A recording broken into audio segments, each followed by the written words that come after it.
Hello everybody, welcome to CODEX WORLD, and my name is Jason.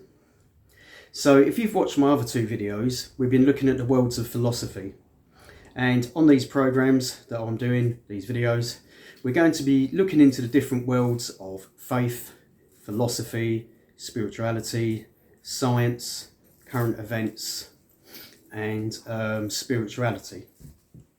And so looking into these different worlds, we're going to see how our world can often merge into these different worlds when we have opportunities to visit them, as it were. Now, how we visit these worlds is simply through the doorways of knowledge and understanding of these different places. So the last world we went into, the doorway into the world of philosophy, and I won't go into that now because I've already done a video on it, so you can check that as my introduction video into the world of philosophy. But today we're going into the world of science. Now, when I speak to people and they say that they believe in science and they're scientific people, oftentimes they don't know the first thing about science, okay, unless they're actual scientists. But the man on the street, if you ask him if he believes in anything supernatural, whether that be God or whether that be spirituality and stuff, they'll simply say no, they believe in science because science is facts. Now, if you was to question them what science that is, they would probably often not know how to answer that because there's different sciences, okay? So if you type in the word "what is science" into Google, and this is what the AI says: science is the systematic study of the structure and behaviour of the physical and natural world through observation and experiment.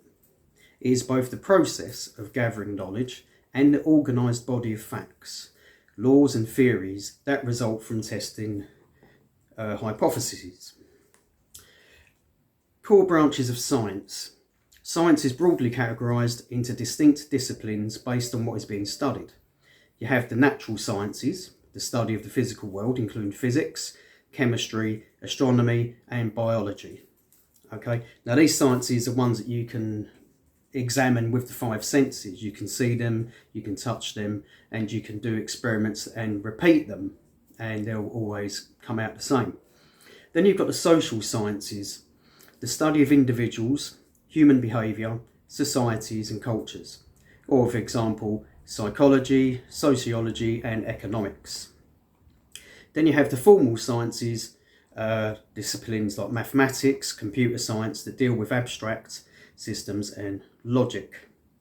Okay, so already we can see different sciences. So when a person says that they believe in science, I'm quick to say, define what science that you're talking about.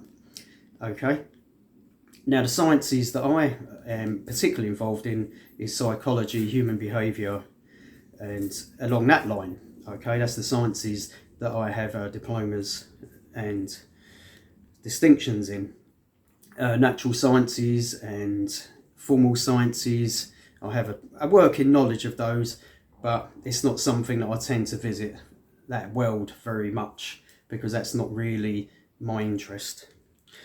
But now when we know that there's different sciences, the science I believe that most people refer to when they say they believe in science is what's known as the scientific method, which it says at the heart of science is a systematic methodology used to acquire knowledge. This empirical cycle typically includes 1. Observation, gathering objective data about the world. 2. Hypothesis, proposing a testable explanation for an observation. 3. Experimentation, testing the hypothesis under controlled conditions. 4. Analysis and conclusion, drawing conclusions based on reproducible, verifiable evidence.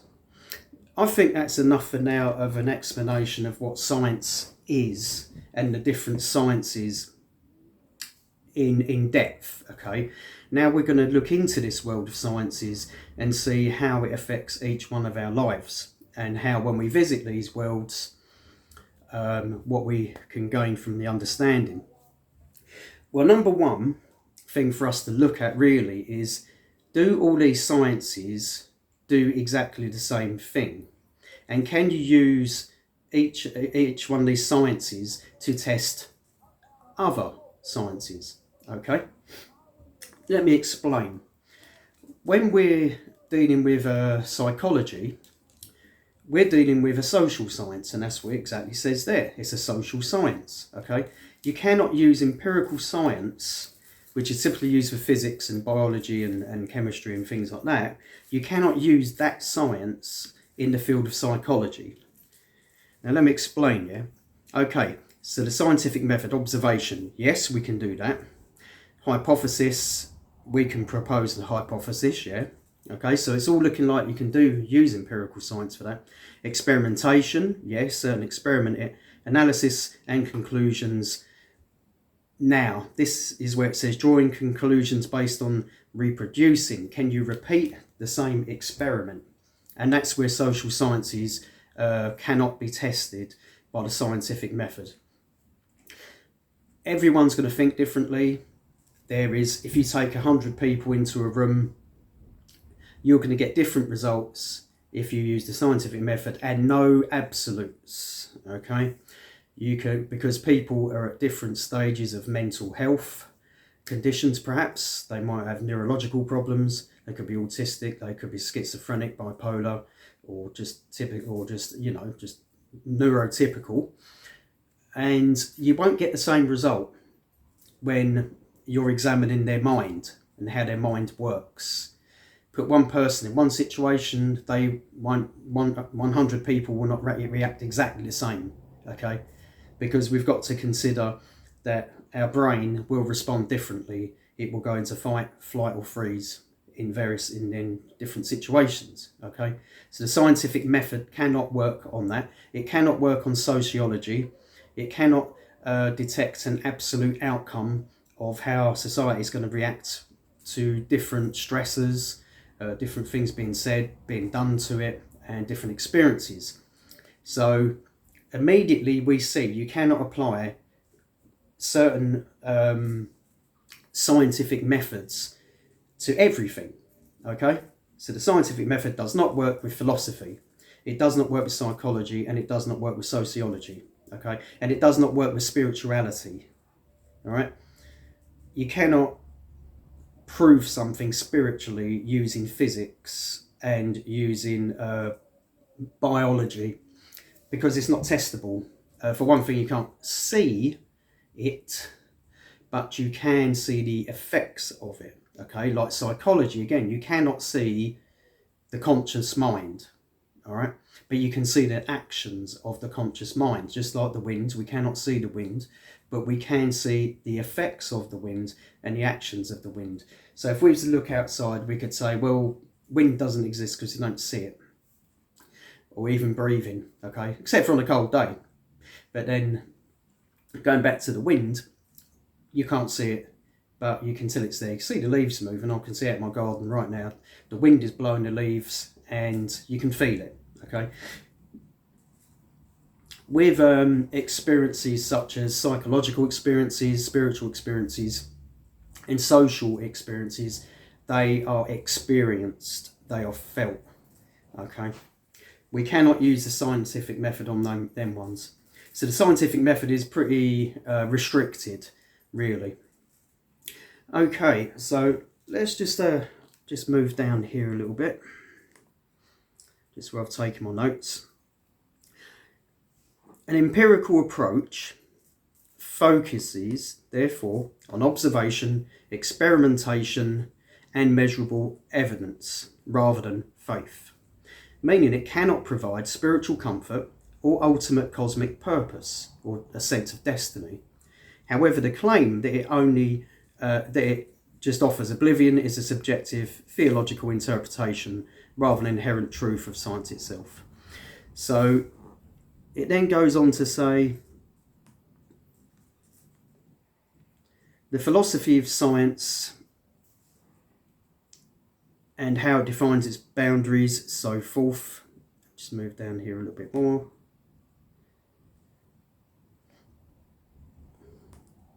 Okay.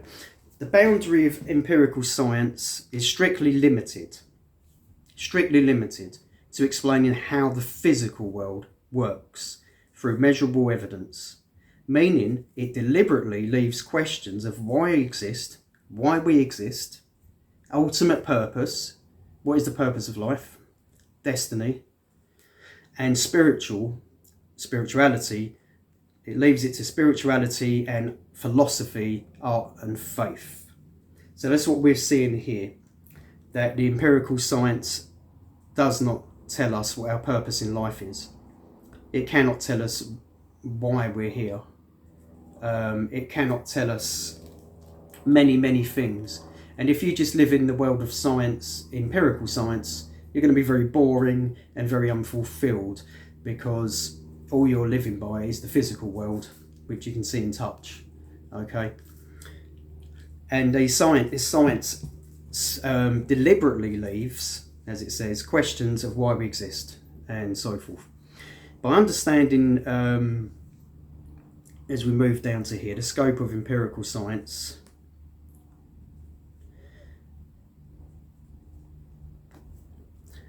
empirical science is not designed to offer spiritual comfort, sense of destiny, or questions of that nature. Okay? The science relies on the observation, data collection, and testable hypothesis, because concepts like the human soul, destiny, or divine love cannot be measured in a laboratory. Science remains neutral on them. Neutral, okay? I want you to notice that it says neutral, okay? If you type this into Google and you speak to AI, it is not biased like humans are, okay? And I've just been on about 12 different atheist chat groups, and they don't offer any answers either, and they're really rude and really nasty people, all the ones that I've spoken to on there. The minute they find out that I believe in God, they're very, like, they can't have a civil conversation, and it's because that's just the way some of these people are, you know. They're not all like it, but the ones on these groups pretty much were. And so it says science remains neutral on these subjects of divine love and of these other things that we mentioned, okay? So being neutral is an honest opinion, okay? So instead of saying, no, we can't prove God exists, using empirical science, okay? When people said to me, how can prove God exists? I said, well, you cannot prove that he exists, or any spiritual behavior or beliefs. You can't prove they exist in a lab, but they are experiential. They are from experience.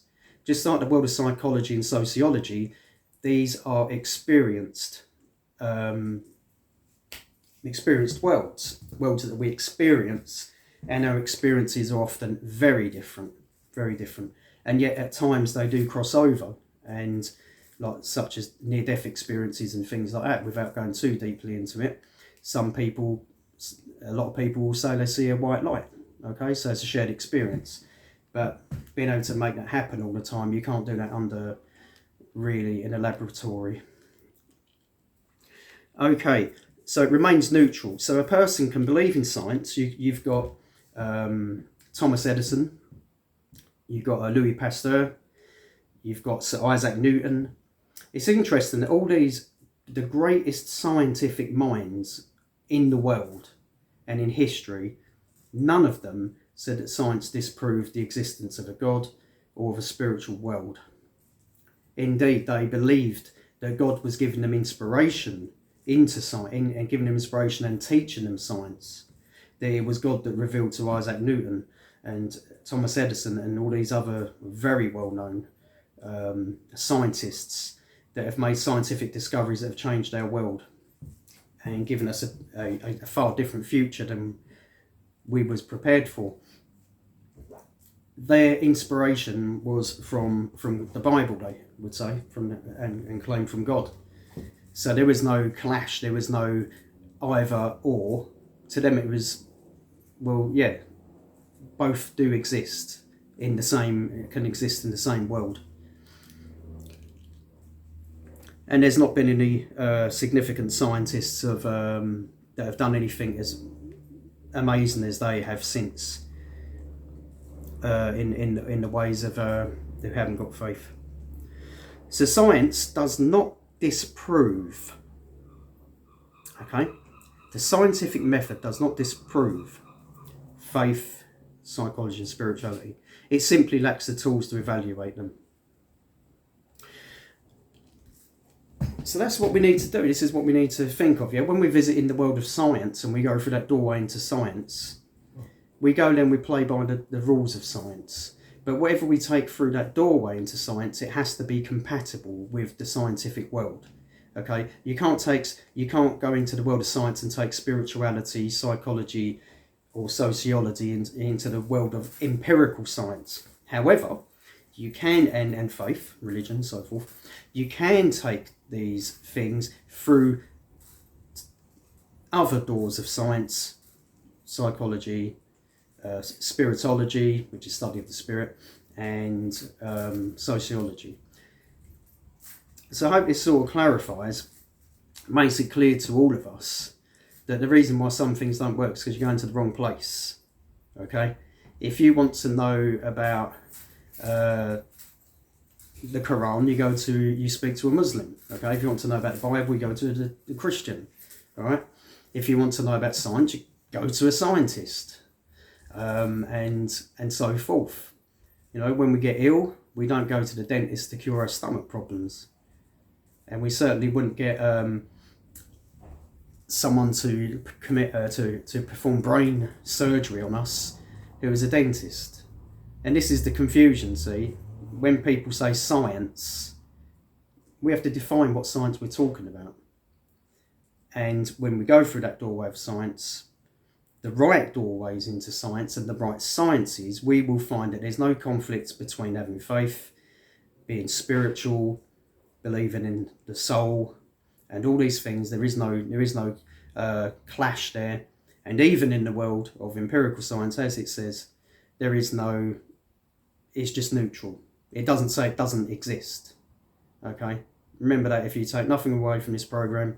Other than that, science does not say in any way, shape or form that God doesn't exist or the spiritual world does not exist, because it just simply hasn't got the means to know it. Okay, well, I will see you in the next video, and we will go through another door.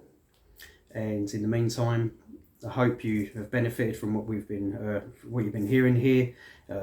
You can check it all up yourself. You can go on to Google and check all these facts up for yourself. But I hope it's opened your eyes a little bit, and that you'll go through these doors of science and all these other doors with more of an open mind, because we do need to have an open mind when we go through these doors and say, do you know something? I'm just going to see what's in there. Don't go through the doorway already having your mind made up and saying, well, when I go through this door, this is what I'm going to see. Because that is all you're going to see. We need to all go through our doors open-minded. See you in the next video.